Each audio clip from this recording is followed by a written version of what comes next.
চাকরিওয়াল, বড় বড় master, doctor, উকিল, ব্যারিস্টার, তাদের পিতামাতা তারা বৃদ্ধাশ্রমে রয়েছে। কেন?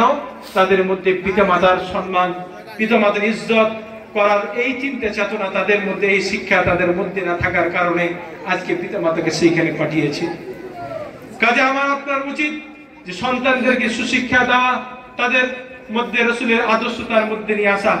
আল্লাহ রাসূল সাল্লাল্লাহু আলাইহি সাল্লাম বলেন, তালাবুল ইলমি ফারিজাতুন আলা কুল্লি মুসলিমিন ওয়া মুসলিমা, প্রতিটি নর-নারীকে ইলমে দ্বীন শিক্ষা করার কি ফরজ করেছে। দ্বীন শিখতে হবে প্রত্যেকের মধ্যে দ্বীন শিখা আমার আপনার জন্য ফরজ হয়েছে। বড় মহত্তর আপনাদের কি বলতে চাই যে আজকে আমাদের ঘরের ছেলেরা চুল কেটে আসছে এমন ভাবে, কিভাবে যে সেলুনে যেয়ে বলছে যে আমাকে বিরাট কোহলির মতো দাড়ির কাটিংটা করে দেন, রোনাল্ডোর মতো চুলের কাটিংটা আমার বানিয়ে দেন।